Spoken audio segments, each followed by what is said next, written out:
Hardest job I ever had in my life. Hands down, the hardest job I ever had in my life. I know it's me, but.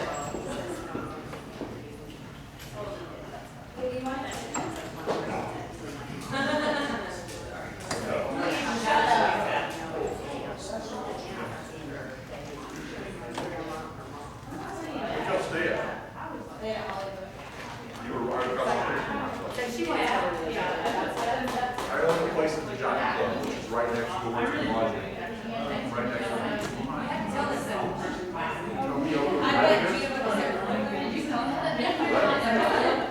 There, I get access because I own the place. I'm sure I own it. But at the Cosmopolitan Inn, it's ID.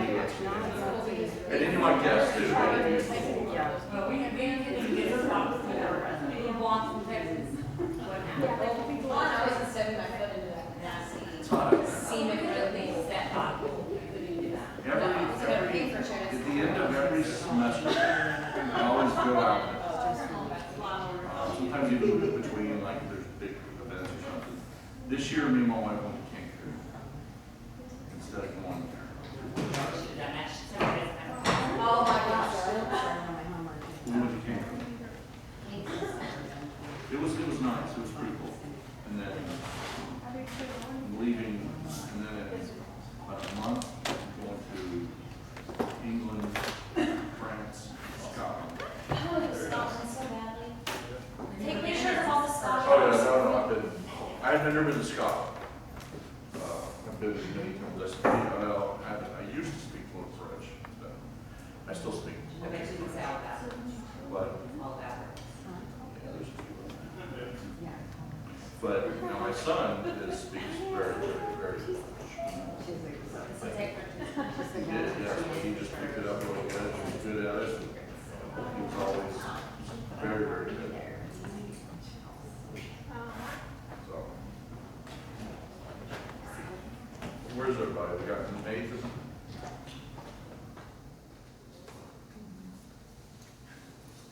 We got Nathan. We got who else we missing? Send him a video of us all sharing the area. Leticia would. Yep. She's never once said her name correctly. Another once what? Never once said her name correctly. She can. It's not gonna happen. Yeah. That's not me. You mean what? What? We're here. Mark, I mean, are you cool? Mark's not here. I feel like maybe the wife wants to. No, my wife didn't want kittens. My wife will not ever want kittens again. My wife's addicted to cats. Really? We had 14 at my house when I was in Utah. And were they all friends? No, That's cool. no. And then we have 2 at our house now, and I told her we have 2 at the house, Are they fixed? and then I have 2 kids. So I told her, I said, if you displace one of those 4, then you can get a cat. So if she has to kick out one of the kids, you get a cat. How much longer? A kid? A kid. Either a kid goes and you can have another cat, so she's like, Do you have a kid moving out in like 6 weeks? I actually have a kid moving out in a couple of months Oh, on the couch. perfect timing. Go get me like that. No, you don't. I will totally flunk you if you do that, if you get my wife. You should get my If I found out, yeah, I'll find out. I'm teaching y'all to be investigators, I'll figure that shit out. I will totally flunk you. Don't say, oh, that's unethical, so what? Totally, so what? I will totally. Giving my wife a cat, that's a cardinal sin in my house. She sounds like a great woman. She is a great woman as long as she doesn't start collecting cats again. She just has to spay and neuter them. They're great. No, they're not, they piss on the floor. Not if they're spayed and neutered. They have clean lip balls. There's those flushable. They have these Yeah. since every 3 days. Oh, they sound that. It sounds fun. Doesn't always work out. This is great to watch. Needs a kit. Nobody needs a kid. Cats are evil. I'll give them. No. Are they all fixed? Because then if you don't, I end up with 9 cats.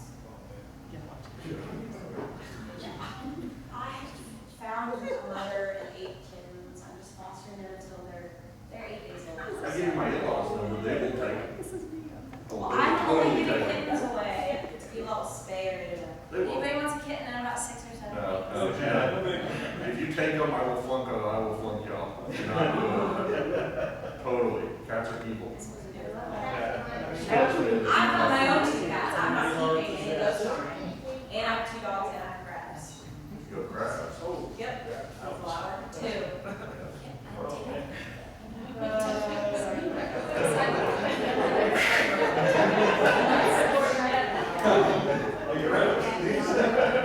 Crabs. Yeah, I say that to guys randomly at the bar. I don't tell them they're hermit crabs. They don't care. You should learn this. They don't care. They don't care. A little medication over here. All right, let's get started before we have too much fun today. A couple of things I want to go over with you before we start. We are videotaping today the class for this. I'm sorry, yes, that's what I'm doing. You gotta be sure to edit out the first. You got it. At least don't let Tammy see it. That's what we yeah, call Tammy and see if she wants to get. She's got, I think, like a barn and stuff, so she's, yeah, oh yeah. So, we are videotaping today, so I've got to watch my language, I guess. I try to. Maybe I'll just make up like a word, like if I'm going to say something, I'll just say like snow cone or something. So, understand it's a vulgar word that I'm saying. Glad to be back. Where are we at today? We are on criminal investigations, which is going to be, it is going to be a roller coaster ride. You thought some of the other ones were running quick. I am on criminal investigations. We are, basically tonight, I'm going to go through an entire semester of Introduction to Criminal Justice.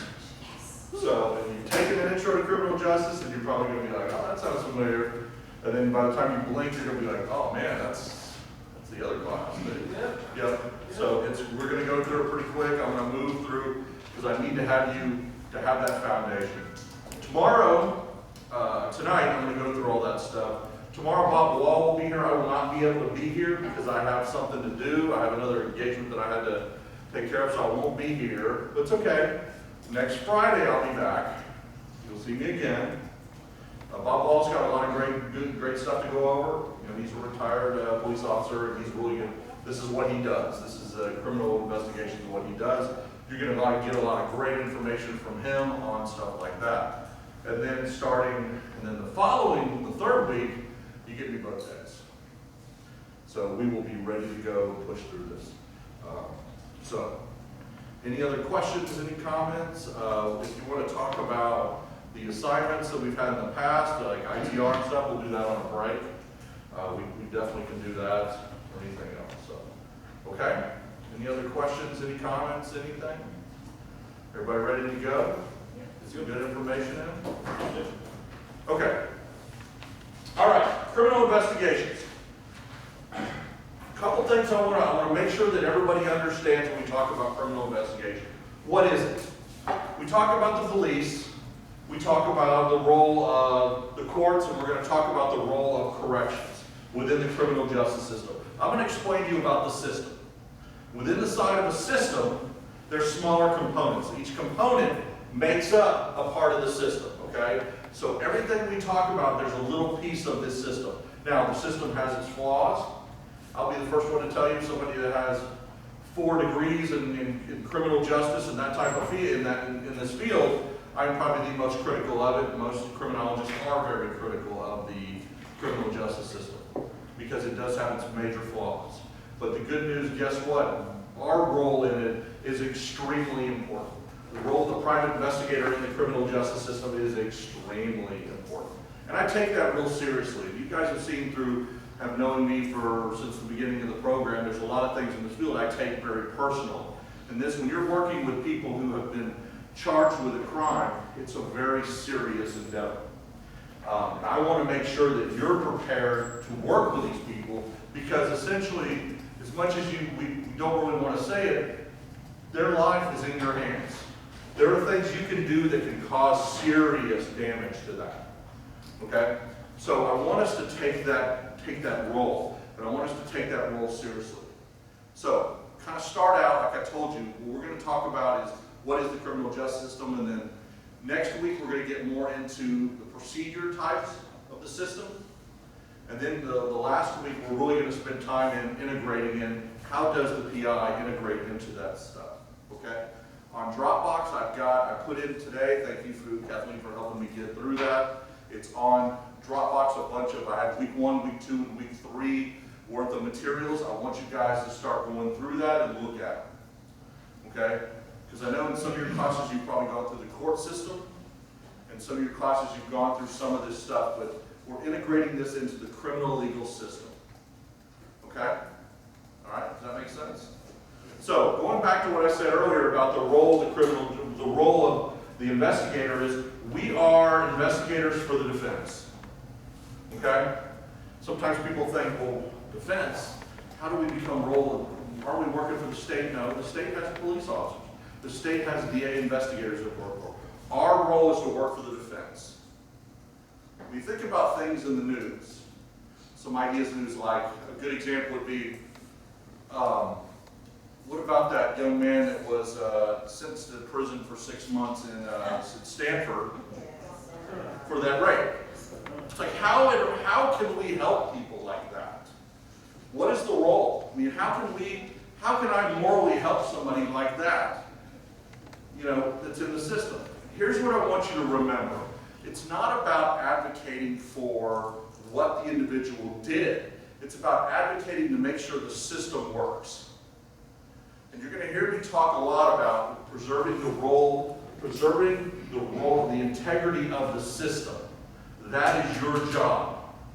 Your job is to make sure the integrity within the system works. Okay? You're working on the defense side, the defendant and attorney come to you and say, hey, I need your help. Your role is to make sure the system really did their job. If the state's going to say, hey, we've got all this evidence, okay, prove it. Your job is to help them say, the state's going to say, or the role of the defendant's going to say, prove it. Because in our system of justice, that's what they should do. They should be able to prove it. If the state's going to lock you up in prison and basically throw away the key, prove it. You have to take a hard stance on that because it's an important issue. Because we don't, if that's the case, then why don't we just live in some of these foreign countries where it's like judge, jury, and executioner all in a matter of 10 minutes. That's not how our system works. It sounds very philosophical, it is. Okay, a guy comes to you like this guy, this kid at Stanford. You're not advocating for what the kid did. You know, it's just despicable what the kid did. You're making sure the state did their job. Let me give you another example. The first O.J. trial. Okay, I always have to say the first because there was like, what, 8 of them afterwards. First O.J. trial, the state was not able to prove their case. Was he guilty or not guilty? It didn't matter. In our eyes, they couldn't prove the case. It sounds contrary to what we're used to reading about and what we're used to hearing about on TV and stuff like this. That's not what this is about. It's about the state being able to prove it. Defendant said prove it, and they couldn't do it. With, of course, a lot of other issues that were going on, and there's a lot of other effects within society that was causing that. But it goes back to the state wasn't able to prove their case. Okay? Now, on the civil side of it, of course, the plaintiff who filed a lawsuit against O.J. Simpson, they were able to prove it.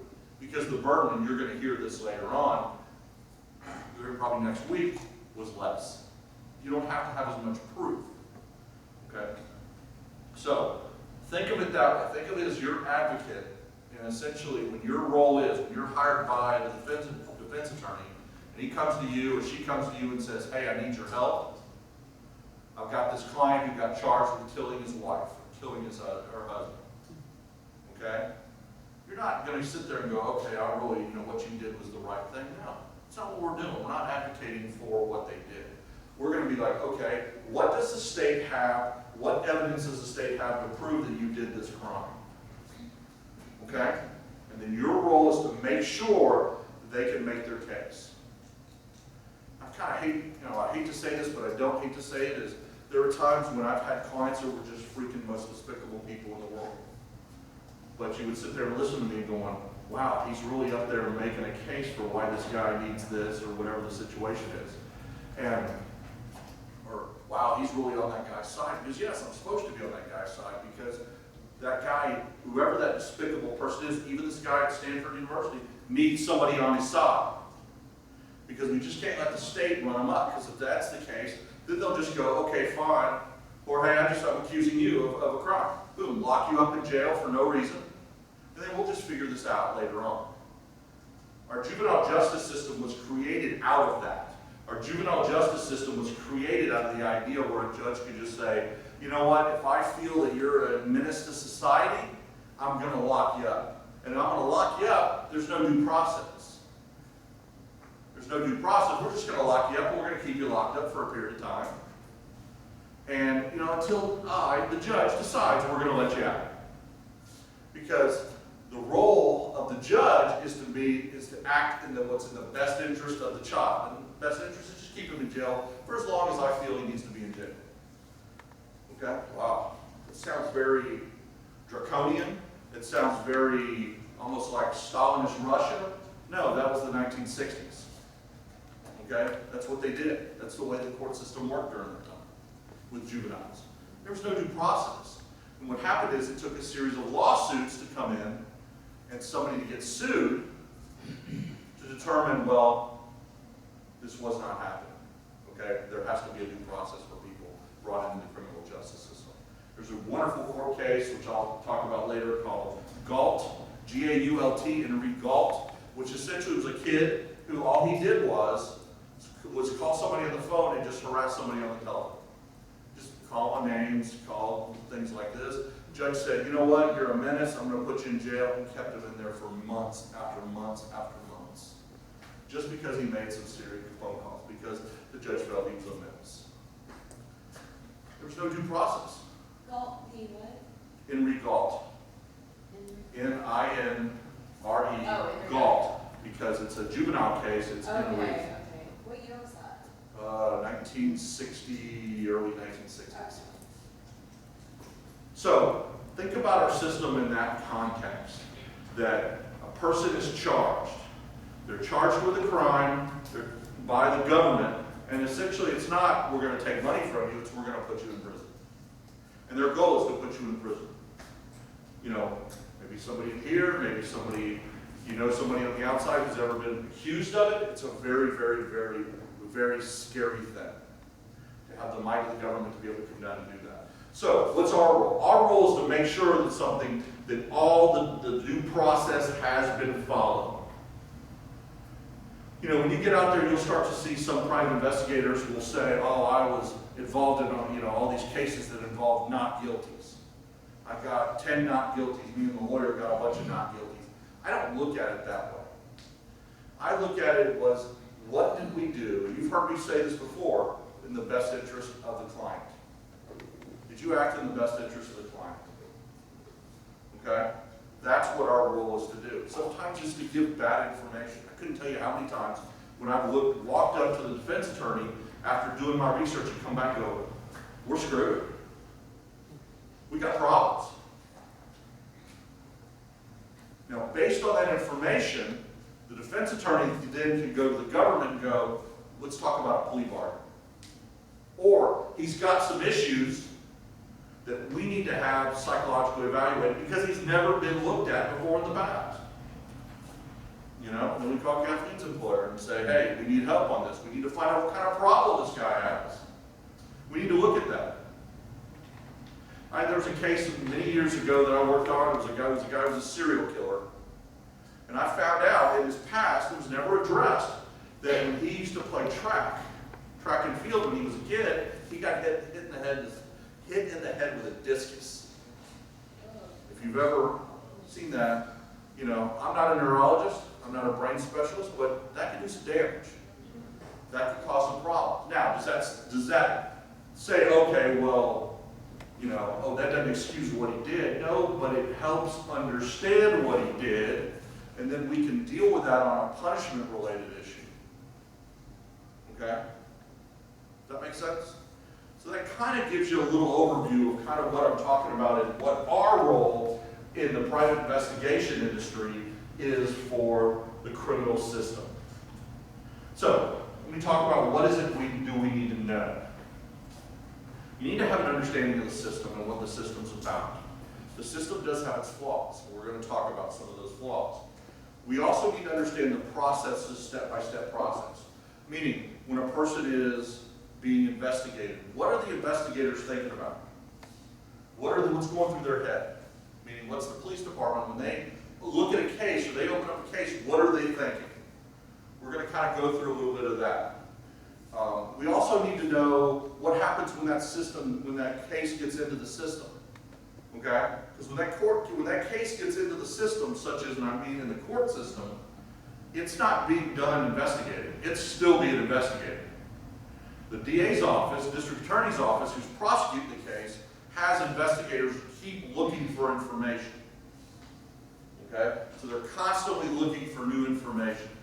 You know, I've had students of mine that serve as interns for various district attorney's offices, and I've had one student, what his role is, what he would do is go to, is look on social media for defendants and stupid crap that they post on Facebook or on Twitter. And he would look, and their job was to type in the guy's name, look up and see what they can find. So the guy swears to the court, oh, I don't drink, I've never drank before, but there's a picture of him with a bunch of beers in his hand, you know, out on a boat somewhere. This happens a lot. Okay? Now, what that does is that hurts the credibility of the case. Okay? They're doing their homework. Now, you're going to hear sometimes, too, that the state sometimes doesn't do their homework. There's a lot of bluffing going on. Our job is to be able to kind of see that. Okay? Understanding the law. We need to have a cursory understanding of the law. We need to understand what some of these court cases, these procedures happen. Where does it come from? We have the courts. The courts have made rulings on various cases. The lower courts all the way to the upper courts. What do they make rulings on? Mainly procedural-related stuff. What evidence can we bring in? I can tell you as a criminal investigator and criminal defense investigator, it doesn't matter the information that I bring in. If it's irrelevant and my client can't use it, it's irrelevant. It's done. It's a waste of my client's time, and it's a waste of their time with their client. Because they're paying them good money, and you're being paid good money to go out and find irrelevant information. So we need to know what information is relevant, and then we can admit. Okay? A lot of times throughout the process, you're going to be, one of the main jobs that we do is to go interview witnesses. That's gathering of information. We've talked a little bit about that in the other classes. Okay, interviewing witnesses and how important it is to get that information. One of the things that we're going to get into a little bit is talking about the interviewing process, but what information are we getting from the client? What information are we getting from the other people? My experience has been when a client comes to me and says, my buddy over here will tell you, he will tell you that I was not there when the government's accusing me, saying I was at a certain location, I was not there. My buddy he can exonerate me. So we go over there, interview the buddy, and the buddy goes, I want nothing to do with this case. My buddy, he's a dirtbag, I want nothing to do with it. Okay, that's not helpful information. So that goes back, what does that tell us? That tells us something. It tells us there's information. That guy is not going to be a witness I want to put on the stand. If I go out and interview somebody, like we talked about in techniques and research, we go out and interview somebody, do you really want, it's almost like body language, okay? You can tell that they're angry, they're mad, is that somebody we want to put on the stand? Because our job is really almost being that maestro of that whole thing. Here's this piece of information, here's this piece of information, here's this. We're bringing together, saying, here's the information, presenting it to the attorney and the client, and then going, what did we find? And then it's like, well, it doesn't really look good for us. That's when that's when the defense attorney can go to the state and go, look, are we looking at a plea bargain issue here? Okay? Plea bargain's not a bad thing sometimes.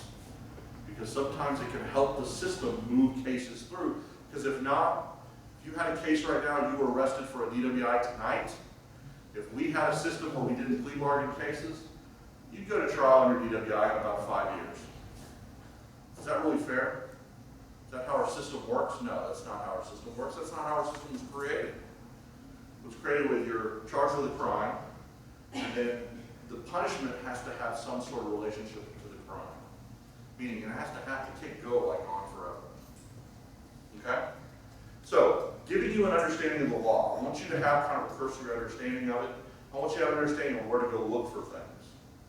Your job isn't to research the law. That's not what I'm trying to get you to do. I just want you to have an understanding of where to go for something, where to go information, because something's going to pop up. Because most of the time in the criminal side of things, and that's what I love about it, is you're in the middle of a case, you've had conversations with a client, you've talked to them numerous times, you've gotten all the information out, and you said, is there anything else out there that you can think of?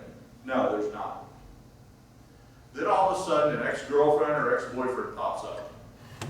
Oh, okay. And then they start making allegations. Okay? So then at that point, we got to shift quickly because trial is Monday morning. It's always a Monday morning. And we got trial, so this is Friday afternoon. You're like, I got to go out and I've got to interview these witnesses. I've got to go talk to these people. Okay? Does that kind of make sense? A little bit? So, okay. Any questions so far? I'm kind of giving you a little idea on kind of the philosophical side of the front part of the criminal investigation of what we do. I think it's the funnest part of being a PI. That's what I spend a good majority of my work on, is being a criminal, doing the criminal work. Again, it's not something you're not advocating for this guy. It's not a moral issue of did he do it or not. That's irrelevant. You've got it. It's a hard pill to swallow because you think about, okay, if the guy committed a DWI or a theft, I get that. But what, he's molested 14 kids. Wow. Okay. But that's not your role isn't to advocate for, okay, he's a child molester. Yeah, no. Your job is to make sure the system did their job. Because you'll be surprised over a period of time, you will see cases, and we'll talk about some cases. We're going to, next week, Bob's going to talk to you about a case involving a young boy who was interrogated by the police. And you watch this interrogation, you're just going to get angry. I ain't gonna lie, you're going to get ticked off. It's a horrible interrogation by a young kid. Completely took advantage of this kid, got him to admit that he killed his sister, which he didn't kill his sister at all. And you will watch it just get out. I'm just going to tell you, give you a heads up, you're going to get angry. But I want you to see how you can see through that where our role falls into the place to be able to pull that information out and say, because the state's going to come out and go, well, he admitted to it. Case done. Hang on, yes. I wanted to ask you if this is something that you want or hypothetically wanted to go into. What's the ratio of standing behind the scenes and being asked to get on the stand? Like, can you help with the case without being asked? Like, I'd be nervous. I wouldn't want to get up on the stand. I'd want to help with the case. Like you said, you weren't a very good person to put up on the witness stand. It depends. It depends on, sometimes you will actually get on the stand if you need to, a part of the case. Not always. Because remember, you work for that side. So the government's going to come back and go, well, you work for that side. I get it. It doesn't mean I'm going to lie. But there are certain times you might be able to, but there's certain times when you might have experts do that too. So it doesn't necessarily mean you're the one that's going to have to testify to it unless you did. The only times when I would see myself doing that, because you're the behind the scenes guy, is if I'm trying to, like if I went out and took photos of a location, they're going to put me on the stand to be able to say that I'm going to have to testify to, yeah, those are photos that I took. Does that make sense? Interviews, we're going to talk about attorney-client privilege.